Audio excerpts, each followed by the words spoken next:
सभी को नमस्कार, जय हिंद। और आज यात्रा का 24वां दिन है और हम निर्मल, जो तेलंगाना में पड़ता है, निर्मल से 10 से 15 किलोमीटर पीछे हैं। रात हम एक पेट्रोल पंप पे रुके थे क्योंकि रुकने की कोई जगह नहीं थी और वहाँ पर बिल्कुल भी रेंज नहीं था, तो इस वजह से ना ही घर पे कल किसी से बात हो पाई और ना ही मैं आप लोगों से जुड़ पाया। आज की जो यात्रा है, पहले मैं आपको एक बार जो कल की यात्रा है उसके लिए बताता हूँ कि कल की जो यात्रा है वो करंजीस के आगे से शुरू हुई थी, जहाँ से आदिलाबाद जो तेलंगाना में पड़ता है 60 किलोमीटर दूर था, वहाँ से शुरू किया था। उसके बाद हमने तेलंगाना में एंट्री किया। तेलंगाना में एंट्री करने के बाद जो आदिलाबाद है उसे हमने क्रॉस किया। कल क्योंकि मौसम तो ज़्यादा गर्म नहीं था, क्योंकि ठंडी हवा चल रही थी तो दोपहर में भी हमने उसको जारी रखा और हम जो निर्मल है, निर्मल से 30 किलोमीटर पीछे रुके। निर्मल से 30 किलोमीटर पीछे हम रुके थे एक पेट्रोल पंप पे और वहाँ पे हमने स्टे किया था रात। तो कल का जो हमारा टोटल जो रनिंग थी, यात्रा थी 23वें दिन की, वो 100 किलोमीटर रही। और आज 15-16 किलोमीटर अभी आ गए हैं।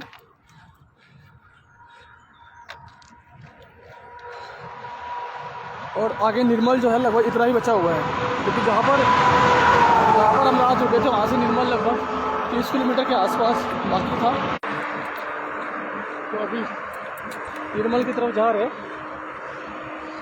और यहाँ पे भी देखिए, मैं एक बार आपको दिखाता हूँ कि तेलंगाना का जो देखिए, तेलंगाना में भी आपको इस तरीके से जंगल मिलेगा, पहाड़ियाँ मिलेगी दोनों साइड में।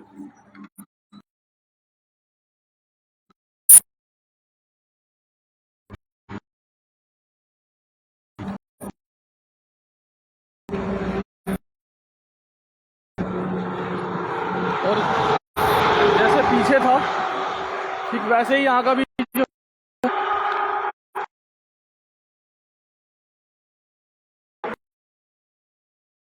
हाईवे जो भी एंटर कराएगा आंध्र प्रदेश के बाद कर्नाटका, और कर्नाटका के बाद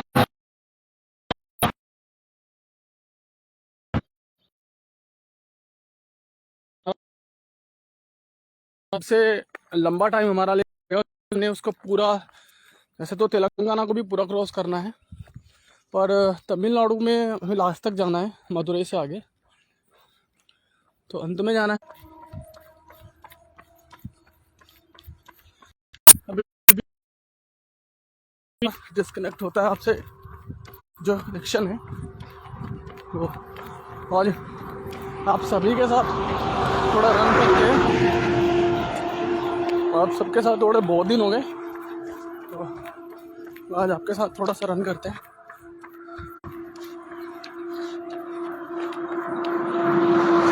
एक बार फिर से राम राम, जय श्री राम, प्रणाम जो भाई देख रहे हैं। और आशा करता हूँ कि आप सब अच्छे होंगे।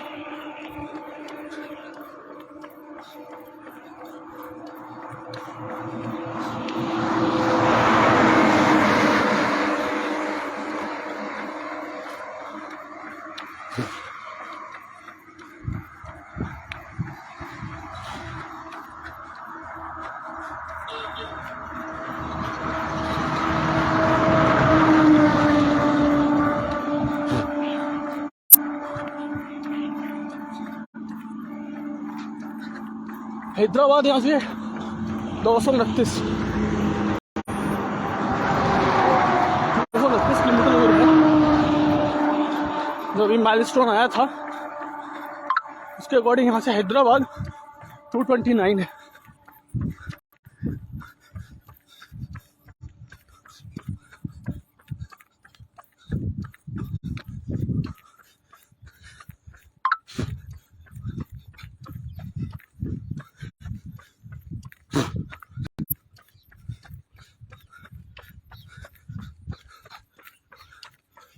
थैंक यू योगेश भाई, आकाश भाई, अक्षित भाई, सभी को धन्यवाद।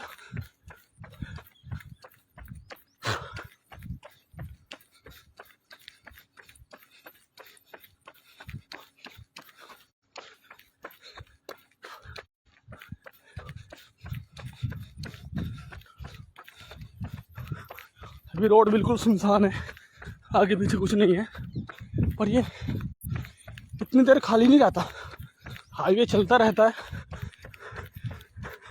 ये डबल लाइन है और दोनों साइड से आते रहते हैं ट्रक वगैरह, इतनी देर खाली नहीं रहता।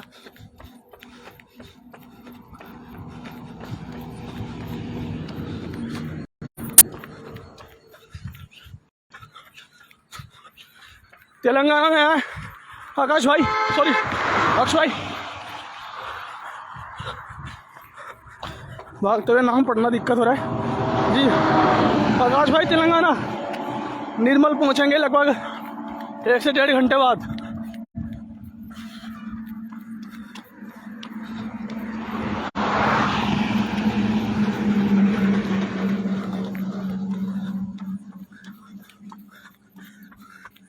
गर्मी है, 10 बजे तक यहाँ पे बहुत हो जाती है।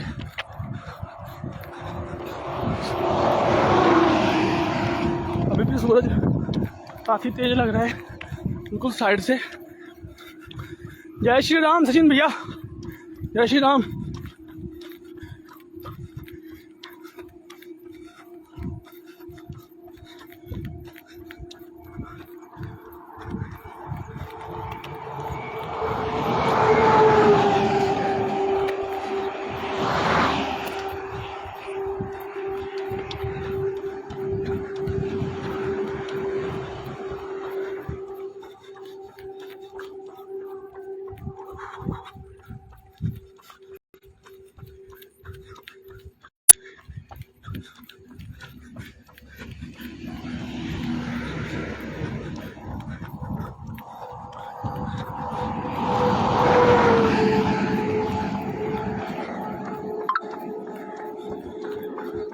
यहाँ पे बंदर काफ़ी है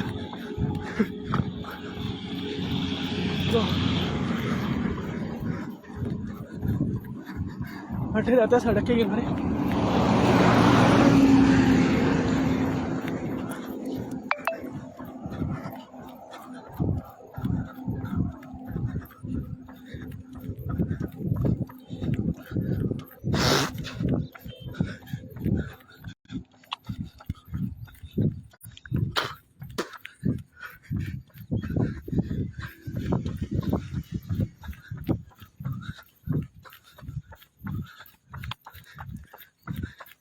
मेरी गाड़ी यार मैंने उसको पकड़ लिया।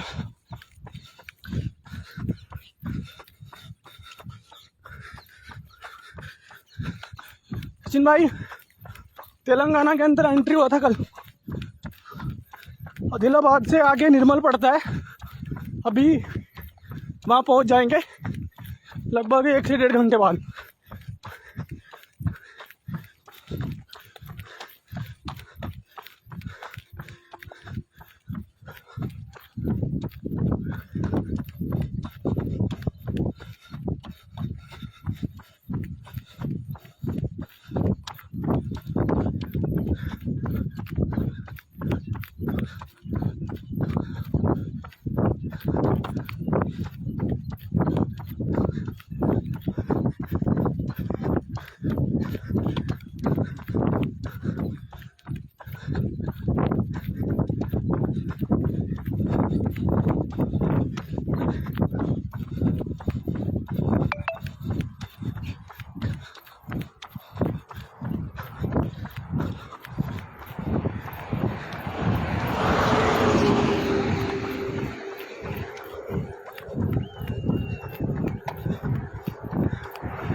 इधर से आप देख सकते हैं कि सामने अगर दौड़ेंगे तो धूप कितना तेज लगती है। इसमें रन करना बड़ा मुश्किल होता है। और अभी 2 घंटे हो चुके हैं, लगभग 2 से भी ऊपर, जब मैंने स्टार्ट किया था।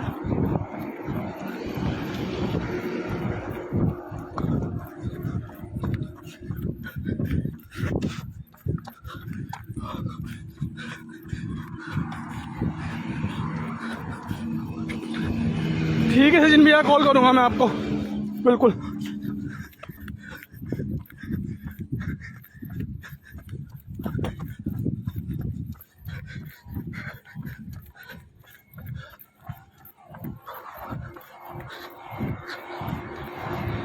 यहाँ पर थोड़ा मक्का भी है इधर। महाराष्ट्र में आपको कपास और चने की खेती थी, यहाँ तेलंगाना के अंदर मक्का है, मक्के की खेती है। मैं आपको आगे दिखाऊंगा, आगे मक्के का खेत है, तो मैं वो दिखाना चाहूँगा आपको। जय श्री राम चाचा जी, जय श्री राम।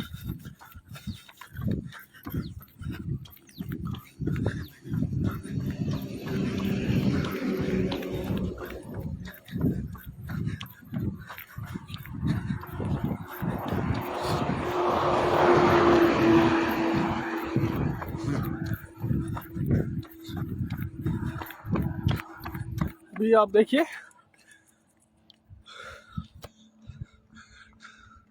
के सामने ये मक्के का खेत है का। तो अभी तक ज़्यादा तेलंगाना में इधर यही दिखा है, तो शायद इधर जो पैदावार होती है ज़्यादा वो मक्के की होती है। पूरा खेत इसकी बराबर में एक और खेत है, वह भी मक्के का ही है। तो वो देखिए दूर तक नज़र जा रही है तो मक्का ही दिखाई दे रहा है। तो इधर मक्का की खेती जो है, पैदावार जो है वो ज़्यादा होती है। महाराष्ट्र में कपास और चना की खेती जो है ज़्यादा होती है, क्योंकि वहाँ पे कपास के जो पौधे हैं उनकी बाड़ियाँ थी ज़्यादातर। और देखिए मैं आपको दिखा भी दूँ कि ऐसे जो देखिए रुई आप देख रहे, कपास जो देख रहे पड़ा हुआ ये वाइट कलर का, ये आपको पूरा रास्ते में दिखाई देगा। तो इस तरह से जो कपास है वो महाराष्ट्र में लगाया जाता है और पूरे शायद भारत में ही वो भेजा जाता है इधर से उधर, ये कपड़ा बनाया जा सके हमारे लिए, क्योंकि पानी की कमी इधर भी बहुत है। और यहाँ पे भी जैसे बुंदेलखंड जो राज्य था, जगह थी, जैसे वहाँ पे पाइप से, फुहारे वाले पाइप से पानी देते हैं खेतों में, यहाँ पर भी ठीक वही चीज़ दोहराते हैं ये लोग। और पानी देने के लिए हम लोग जैसे बड़े बड़े ट्यूबवेल का इस्तेमाल करते हैं, सबमर्सिबल्स हमारे यहाँ खेतों में लगे हुए हैं, घरों में लगे हुए हैं। यहाँ पर ऐसा कुछ नहीं है। यहाँ पर जो सिंचाई करते हैं लोग, इनका जो मेन स्रोत है पानी का वो नदियाँ हैं। और शायद इसी वजह से जो यहाँ पे नदियाँ हैं वो बिल्कुल सूख गई हैं, क्योंकि कल महाराष्ट्र से जो आखिरी का जो अति जो बचा था उससे आगे जब हम निकले थे और अब तक का जो सफ़र हमने तय किया है यहाँ तक, तो उसके बीच लगभग 4 से 5 नदियाँ मेरे सामने आई थी और उन सभी की जो कंडीशन है वो बिल्कुल सूखने की कगार जैसी थी, क्योंकि पानी जो आता है उनमें वो बारिश से आता है। जैसे अभी बिल्कुल जस्ट मेरे पास अभी एक नदी आई है, मैं आपको दिखाता हूँ। अभी एक छोटी सी नदी है, ज़्यादा बड़ी तो नहीं है, लेकिन आप इसको देखिए, ये देखिए। तो जो कंडीशन इस नदी की आप देख रहे हैं वो कंडीशन जो है, जितनी भी कल नदी मेरे सामने आई थी, 4 से 5 नदियाँ जो आई थी, उन सभी की यही कंडीशन थी क्योंकि जो सिंचाई है यहाँ पे इन नदियों से ही होती है। इन्हीं में मोटर रख करके पाइपों से पानी खींचा जाता है और जो है खेतों में पानी दिया जाता है। तो यहाँ लोग जो हैं सिर्फ दो ही चीज़ों पर ज़्यादातर निर्भर है खेती के लिए। अगर पानी की उन्हें ज़रूरत होती है, या तो भगवान का दिया हुआ बारिश का पानी, या फिर भगवान की ही बनाई हुई नदियों का पानी। इसके अलावा यहाँ पर हमारी तरह जैसे हम लोग अपने यहाँ ट्यूबवेल लगवाते हैं, तो वो यहाँ पे नहीं है पानी देने के लिए, क्योंकि यहाँ के जो लोग हैं वो संपन्न नहीं हैं, बहुत ही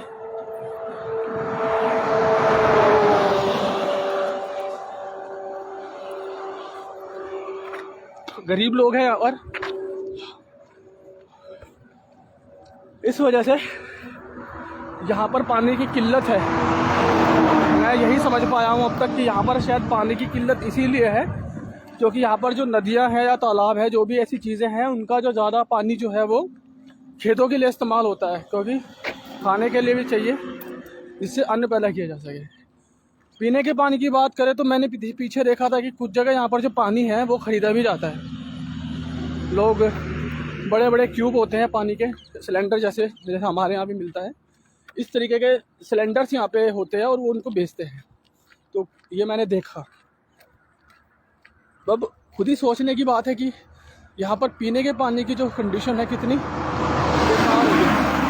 अगर यहाँ के नॉर्मल पानी जो यहाँ पे टंकियाँ लगी हुई है या कहीं नल वगैरह अगर लगा हुआ भी है, अगर आप उस पानी को पीना चाहेंगे तो आप नहीं पी सकते, बिल्कुल भी आप उसे नहीं पी सकते। आप उसको एकदम से कुल्ला कर देंगे। यहाँ का पानी बहुत खारा है, तो जो पानी है वो दूसरी जगह से आता है, ऐसी जगह से थोड़ा फिल्टर वगैरह शायद होकर के आता है जो हमें दिया जाता है। सारा पानी आप यहाँ का नहीं पी सकते क्योंकि वो गर्म भी होगा और उसमें थोड़ा खारापन होगा, हम लोग उसे नहीं पी सकते। तो यहाँ पर ये स्थिति है पानी की। लेकिन हरियाली यहाँ बहुत है, पॉल्यूशन यहाँ बिल्कुल भी नहीं है। इस तरफ बिल्कुल भी पॉल्यूशन नहीं है क्योंकि बड़े बड़े जंगल हैं और वाहन बिल्कुल नहीं आते जाते। वाहन के नाम पे इस तरीके से जो ट्रक जा रहे हैं ट्रांसपोर्टेशन के, या हम जैसे लोग गाड़ी में आते हैं, सिर्फ वही लोग यहाँ पर ज़्यादा चलते हैं। यहाँ के लोगों की मैं बात करूँ तो वाहन के नाम पे गाड़ियाँ बहुत कम हैं, टू व्हीलर में भी बहुत संख्याएँ कम है, बाइकें बहुत कम लोग हैं। ज़्यादातर यहाँ पर लोग साइकिल से ही या पैदल ही मैंने देखे हैं, बाइकें बहुत कम हैं जो यहाँ के रेजिडेंट्स हैं उनके पास। तो इसलिए यहाँ पोल्यूशन कम है। तो जो एयर पोल्यूशन है वो तो यहाँ पर समझिए कि ना के बराबर है। लेकिन पानी का मैं से पोल्यूशन ही कहूँगा, जो कमी हो रही है इधर पानी की, वो पानी का पोल्यूशन ही है। पानी की यहाँ पर बहुत ज़्यादा दिक्कत है, तो हमें इस पर विचार करना है। यही मेरी इस यात्रा का उद्देश्य है कि हमें पानी बचाना है, क्योंकि पानी हम सभी के लिए ज़रूरी है। पानी के बिना हम कुछ नहीं कर सकते। हमारे दिन की शुरुआत पानी से होती है। हर छोटे छोटी और बड़ी से बड़ी जो काम है हमारा, चाहे हमें कुछ भी करना है, तो उसमें हमें पानी की ज़रूरत होती है। जीने के लिए भी हमें पानी चाहिए। तो मैं इस वीडियो के माध्यम से आप सभी से, जो मुझे देख रहे हैं, सुन रहे हैं, आगे देखेंगे, प्लीज़ आप मेरी वीडियो को शेयर ज़रूर करें। मैं चाहता हूँ कि मेरी ये मुहिम आप सभी के साथ जुड़े, आप मेरा साथ दें, मेरे साथी बने। मैं अकेला इसमें कुछ नहीं कर सकता। तो प्लीज़ आप मेरी वीडियो को, अगर आपने अब तक कोई वीडियो शेयर नहीं की कोई बात नहीं, लेकिन प्लीज़ आप इस वीडियो को ज़रूर शेयर करें। मैं गवर्नमेंट के साथ साथ आप सभी से, जो भी लोग देख रहे हैं, पूरे भारतवर्ष के लोगों से रिक्वेस्ट करता हूँ, हाथ जोड़ के प्रार्थना करता हूँ कि प्लीज़ पानी को बचाइए। पानी हम सभी के लिए अनमोल है। जहाँ पर हम रहते हैं, हम अभी जहाँ पर हम हैं, वहाँ पर हमें पानी की बिल्कुल भी दिक्कत नहीं है। आप जितना चाहे इस्तेमाल करें, जितना चाहे उसको बर्बाद करें, कोई कहने वाला नहीं है, सुनने वाला नहीं है। लेकिन अगर आप इधर आएंगे और जब आप खुद देखेंगे कि लोग कैसे दूर से ऐसे छोटे छोटे बर्तनों में पानी भर के लाते हैं और उसी को बहुत सोच समझ कर इस्तेमाल करते हैं अपने पूरे दिन के लिए, नहाना हो, उसको पीना हो या उसको खाना बनाना हो, क्योंकि सोचना पड़ता है कि अगर पानी ख़त्म हो गया तो फिर से वहीं जाना पड़ेगा और किस गर्मी में, तपती धूप में, आप सोचिए हम लोग एसी में पड़े होते हैं, पंखों के नीचे पड़े होते हैं अगर गर्मी होती है। हम भी तो, हमारे यहाँ ठंड है, लेकिन अगर यहाँ की बात करें तो यहाँ पर बहुत गर्मी है। तो गर्मी के मौसम में हम बाहर निकलना बिल्कुल पसंद नहीं करते। लेकिन अगर यहाँ पर किसी घर में पानी ख़त्म हो गया तो उसकी मजबूरी है, उसको पानी तो लाना ही पड़ेगा अगर उसे ज़रूरत है। आप सोच सकते हैं। तो देखिए कि यहाँ पर क्या स्थिति होगी। तो प्लीज़ ऐसे लोगों के लिए ही सही हमें अपना फ़र्ज़ निभाना है कि हमें पानी अब बर्बाद नहीं करना है। जितना ज़रूरी है उतना ही पानी को इस्तेमाल करना है। ऐसा मैं नहीं कह रहा हूँ कि आप पानी का इस्तेमाल ही ना करें, आप हर चीज़ कीजिए, लेकिन सोच समझ के कीजिए। जहाँ पर पानी को बचाया जा सकता है वहाँ पर पानी को बचाइए। छोटी छोटी सी चीज़ें हैं जिनको इस्तेमाल करके हम पानी को बचा सकते हैं, जो मैं अपनी वीडियोज़ में ज़िक्र करता रहता हूँ कि अगर आपको नहाना है तो ऐसे, अब जैसे गर्मी अगर होती है क्या करते हैं हम, बस सीधे फव्वारे के नीचे जाके खड़े हो जाते हैं, पानी चलता रहता है, हम नहाते रहते हैं। यही कंडीशन सर्दियों में होती है, गर्म पानी के नीचे नहाना अच्छा लगता है, फव्वारा खोलते हैं, खड़े रहते हैं। प्लीज़ आप नहाने के लिए एक ही बाल्टी का इस्तेमाल करें, चाहे वो बड़ी हो छोटी हो कैसी भी है। पहले आप पूरी एक बाल्टी भर लीजिए और उसी से नहाइए, उसके बाद आप इस्तेमाल मत कीजिए पानी। आप देखिए इसी से कितना फ़र्क पड़ेगा। ठीक वैसे ही जब हम बर्तन साफ़ करते हैं तो नल खोल देते हैं और बस उसके नीचे पानी बर्तन धोते रहते हैं, पानी बर्बाद होता रहता है। तो वहाँ पर भी मैं आपसे रिक्वेस्ट करूँगा कि उस चीज़ के लिए भी, बर्तन धोने के लिए भी आप किसी दूसरे बर्तन का, टब का इस्तेमाल करिए, बाल्टी का इस्तेमाल करिए, उन चीज़ों का इस्तेमाल करिए जिससे जो पानी है वो बर्बाद ना हो। ठीक वैसे जब आप अपने घर की बाइक अगर आप घर पे धोते हैं या अपनी कार घर पे धो रहे हैं, उसके लिए भी आप किसी बाल्टी का या किसी और बर्तन का इस्तेमाल करें। ऐसे पाइप से हम खुला उसको ऐसे चलाते हैं तो पानी निकलता ही रहता है। तो ये छोटी छोटी सी चीज़ें हैं, हमें इनका ध्यान रखना है ताकि हम पानी को बचा सकें। क्योंकि जब प्रकृति है हमें देती है तो हमें भी उसको देना है। और देखिए पानी पे मैं ज़ोर इसलिए देता हूँ क्योंकि हम सभी जानते हैं कि पानी को सिर्फ हम बचा सकते हैं, उसको आप किसी भी कंडीशन में बना नहीं सकते। तो इसलिए मैं ज़्यादा जो, क्योंकि और अगर और चीज़ों की बात करें, जैसे अगर पेड़ कट गया तो उसका ऑप्शन है, भले वो एक पेड़ है वो 10 से 12 साल में अच्छा से तैयार हो रहा है, वो अलग चीज़ है, लेकिन हमारे पास उसका ऑप्शन है कि अगर एक पेड़ हमने काट दिया तो तुरंत अगर हम उसकी जगह दूसरा पेड़ लगा देंगे तो वो तैयार हो जाएगा। इन चीज़ों के ऑप्शंस हैं हमारे पास, लेकिन पानी का कोई दूसरा विकल्प नहीं है। आप भी जानते हैं पानी हम बिल्कुल भी बना नहीं सकते, केवल उसको बचा सकते हैं। तो प्लीज़ मेरी आप सभी से प्रार्थना है कि आप खुद भी इस चीज़ को अवेयर रहें और दूसरों को भी आप अवेयर करें कि हमें पानी को बचाना है। जब भी आप पानी को बर्बाद कर रहे हो तो अपने इस भाई के, अपने इस बेटे की इस तस्वीर को देखें जो आप सभी के साथ ऐसे चल रहा है। आप देख सकते हैं अभी कितना धूप इधर हो रही है, और मैं नहीं कह रहा कि मेरी नज़र में एक बहुत बड़ा काम है, पर आप इधर देखेंगे तो आपका मन भी अंदर से वाकई बहुत दुखी होगा। जैसे मुझे इधर मैं देखता हूँ, मुझे बहुत बुरा लगता है। ऐसे गरीब लोग हैं जिनके पास शायद एक ही टाइम खाना मिलता होगा, अच्छे से उनके ऊपर कपड़े नहीं हैं, लेकिन वो बेचारे ऐसे इतना मेहनत करते हैं। जैसे हम लोग, अगर हमारे यहाँ अगर खेती की बात होती है तो क्या होता है कि हम सुबह जल्दी निकलते हैं। जो हमारे यहाँ किसान भाई होते हैं, हम लोग जो होते हैं सुबह जल्दी निकलते हैं। गर्मी की अगर बात करें, सर्दी में तो कोई दिक्कत नहीं है। गर्मी में क्या होता है कि हम सुबह जल्दी निकलते हैं और हद से हद 10 बजे या 10:30 तक यही टाइम हमारा होता है कि क्योंकि धूप उस टाइम चढ़ने लगती है, धूप बहुत ज़्यादा हो जाती है। तो उस टाइम तक हम अपना सारा काम, जो भी हमने खेत का काम करना होता है, हम उसे ख़त्म करके घर आ जाते हैं।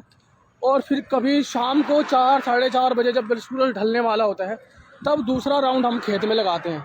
आप सभी जानते हैं, मैं भी किसान का बेटा हूँ तो मुझे भी पता है, हम दोपहर में बिल्कुल खेत में काम नहीं करते। बहुत रेयर कोई इक्का दुक्का होगा जिसकी कोई ज़्यादा मजबूरी है कि वो काम कर रहा है दोपहर में भी, नहीं तो हमारे यहाँ दोपहर में काम बिल्कुल नहीं किया जा सकता खेतों में। लेकिन मैं अगर आपको दिखाऊंगा, अभी तो सुबह का टाइम है, अभी लोग इतने दिखाई नहीं दे रहे। कल मैं जब निकल रहा था तो दोपहर के 1-2 बजे भी लोग यहाँ पे कपास की बाड़ियों में ऐसे खुले आसमान के नीचे, तेज़ धूप के नीचे बाड़ी में से कपास तोड़ते थे। आप सोच के देखिए, इतनी तेज़ धूप में लोग इतना मेहनत करते हैं। और फिर भी इनकी कंडीशन बहुत ज़्यादा ख़राब है। बहुत ज़्यादा दुख होता है इन लोगों को देख के। हम लोग इनके लिए कुछ नहीं कर सकते, ठीक है। तो ऐसे लोगों के लिए प्लीज़ प्रार्थना करें। और सरकार से रिक्वेस्ट करता हूँ, हालांकि अगर काम की बात करें, यहाँ बहुत अच्छा काम है। सरकार ने यहाँ पर बहुत चीज़ें हैं जो की हुई हैं। रोड तो एकदम फर्स्ट क्लास है, बिल्कुल हमारे यहाँ से भी बेटर रोड आपको इधर मिलेगा। और अगर थोड़ा सा भी रोड टूट जाता है तो उसमें तुरंत काम होता है। पीछे मैंने ये देखा करंजी से उधर, मैंने ये चीज़ देखी है। तो इन चीज़ों पे काफ़ी यहाँ पर डेवलप है, काफ़ी चीज़ें हुई हैं, पर कुछ चीज़ें और भी अभी जो सरकार को इधर करनी है शायद मुझे ज़रूरत है। और उसमें सबसे बड़ी चीज़ है कि इन लोगों को अभी घर की अगर बात करें, कच्चे हैं यहाँ पर लोग, अभी भी कच्चे घरों में रहते हैं और उस पर खुद ही, लेकिन इतने सुंदर रंग करते हैं, ऐसे अपनी आकृतियाँ बनाते हैं, बहुत अच्छा लगता है वो घर। आप देखेंगे आपको बहुत अच्छा लगेगा। तो ये लोगों को उस चीज़ की ज़रूरत है, इन्हें अच्छा घर मिले, अच्छा रहन सहन मिले। और जो किसान लोग यहाँ पर इस तरह से मेहनत करते हैं, उनको थोड़ा पानी की व्यवस्था कराई जाए, या तो कोई टंकी। हालांकि टंकियाँ यहाँ पर हैं, वो भी हैं, पर बहुत छोटी हैं। हमारे यहाँ तो बहुत बड़ी बड़ी टंकियाँ मिलेंगी आपको, यहाँ पर बहुत कम है, बहुत छोटी है। तो हमें इनकी तरफ भी देखना है, इनको भी सोचना है, ये भी हमारे भाई बंधु हैं। तो यही बस मैं आपसे इस वीडियो के माध्यम से रिक्वेस्ट करना चाहता हूँ कि प्लीज़, अब जो लोग मुझे देख रहे हैं, जो लोग मुझे सुन रहे हैं, मैं यही रिक्वेस्ट आपसे करना चाहता हूँ कि हमें पानी को बचाना है, पानी को बर्बाद नहीं करना है, ताकि वो हमारे काम भी आ सके और फ्यूचर में जो हमारे पीढ़ी होगी उसके काम आए, और इन जैसे लोगों को भी शायद हम थोड़ा उसमें सहयोग कर सकें। क्योंकि सारा जो पानी है वो नीचे से इस्तेमाल होता है। और मैं उम्मीद करता हूँ कि आप अपने इस भाई की बात, अपने इस बेटे की बात ज़रूर मानेंगे, उस पर थोड़ा सा आप ज़रूर गौर करेंगे। अब मैं आपसे इजाज़त लेता हूँ, क्योंकि काफ़ी टाइम आपसे जुड़े हुए हो गया है। और मैं देखने वालों को, जो भी अभी देख रहे हैं, सभी को मैं एक बार फिर से जय हिंद, नमस्कार और प्रणाम करता हूँ। और यह एक और रिक्वेस्ट कि आप प्लीज़ इस वीडियो को ज़रूर शेयर करें, अन्य तक पहुँचाएं, ताकि जो मेरी रिक्वेस्ट है वो आगे तक जा सके आपके माध्यम से। एक बार फिर से आप सभी को मेरा बहुत बहुत प्रणाम। जय श्री राम। आपसे जल्दी मुलाकात में कोशिश करूँगा करने की, अगर वहाँ पर नेटवर्क हुआ, मैं जुड़ पाया, बिल्कुल आपसे जुड़ूँगा। और आपको कुछ ऐसी चीज़ें अगर मुझे दिखाई दी, जैसे अभी दिखा था, तो मैं आपको ज़रूर दिखाने की कोशिश करूँगा। तब तक के लिए आप अपना ख्याल रखिएगा सभी। तब चलते हैं। जय हिंद, जय भारत, धन्यवाद।